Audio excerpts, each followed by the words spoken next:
शाहों को लिटिल अनु सीए के panic attack के बारे में पता चला।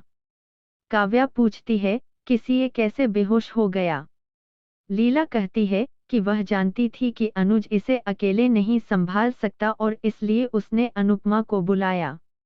तोशु का कहना है कि अनुज को अनुपमा को वहां नहीं बुलाना चाहिए था। किंजल कहती है कि पाखी ने अनुपमा को वहां बुलाया था।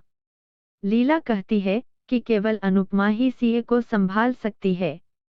वनराज का कहना है कि अनुज ने सीए को अपनाया और अनुपमा से दूर चला गया। अगर अनुज ने सीए को संभाला होता तो यह स्थिति उत्पन्न नहीं होती। किंजल कहती है कि उन्होंने अपनी हर समस्या के लिए अनुपमा को भी बुलाया था। वनराज कहते हैं कि शाह और कपाड़िया दोनों ने गलती की, अब उन्हें समझना चाहिए कि अनुपमा की भी एक जिंदगी है।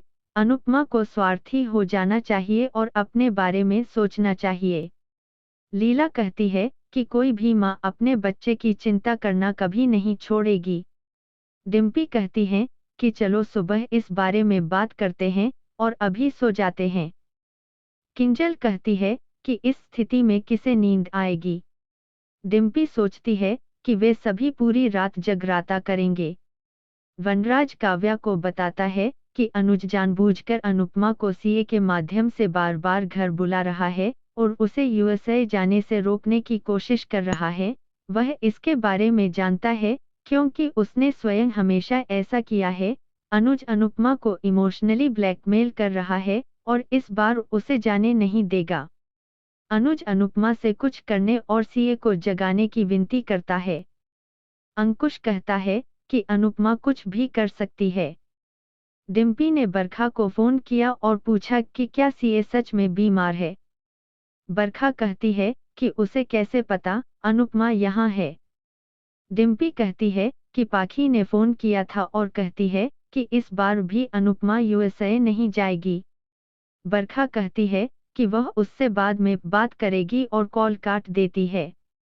अनुपमा सीए के लिए एक लोरी पर हस्ताक्षर करती है और भगवान से उसकी बबली के ठीक होने की प्रार्थना करती है। सीए ने हाथ मिलाया। अनुज अनुपमा को सूचित करता है। अनुपमा अपनी बबली के पास जाती है। सीए आंखें खोलता है और उसे माँ कहता है। अनुपमा कहती है कि वह यहीं उसके साथ है। बरखा कहती है कि जिस तरह से सीए अनुपमा को देख रहा है, ऐसा लग रहा है कि उसने उनकी बातचीत सुनी है। अनुपमा सीए के लिए दलिया और दूध लाती है और उसे फिर से लोरी सुनाकर खिलाती है। सीए अजीब सा एक्सप्रेशन देता है। पाखी वीडियो रिकॉर्ड करती है और शाह को भेजती है। लीला कहती है कि उसने बताया कि केवल एक माँ ही अपने बच्चे को संभाल सकती है। अनुपमा सीए के साथ सो जाती है। वह सुबह उठती है और देखती है कि अनुज उसका हाथ पकड़कर सो रहा है। अनुज उसे सीए को संभालने के लिए धन्यवाद देता है और उसे सीए के साथ रहने के दौरान तरोताजा होने के लिए कहता है। गुरुमा नकुल के साथ अपनी कार में गुरुकुल की ओर जाती है और नकुल से कहती है कि अनुपमा को किसी भी कीमत पर यूएसए पहुंचना होगा क्योंकि उसका पैसा और प्रसिद्धि दांव पर है।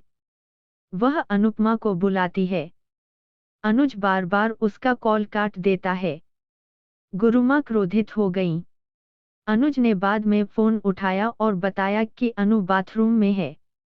गुरुमा पूछती हैं कि उसने कल रात उसकी कॉल को अनदेखा क्यों किया और अब इसे अस्वीकार कर दिया। वह जानती है कि उसका पति उसे यूएसए जाने से रोकने की कोशिश करेगा। वह किसी भी कीमत पर नहीं रुक सकती और कल सुबह जल्दी उड़ान है, उसे गुरुकुल पहुंचना चाहिए अभी। अनुपमा वॉशरूम से लौटती है और पूछती है कि यह किसका फोन था। वह उसका फोन लौटा देता है। वह गुरुमा की कॉल को नोटिस करती है और उससे पूछती है कि गुरुमा ने क्या कहा।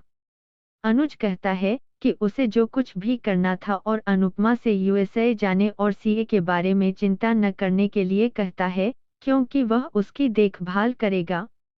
वह कहती है कि वह अब घर जाएगी। अनुज ने उसे दोबारा न लौटने के लिए कहा क्योंकि सीए के लिए उसके जाने को संभालना मुश्किल होगा। अनुपमा अनुरोध करती है कि क्या वह कुछ समय के लिए सीए के साथ रह सकती है। उसने मना किया। बैकग्राउंड में तू मेरी जिंदगी है गाना बजता है। वे दोनों भावनात्मक रूप से अलग हो जाते हैं।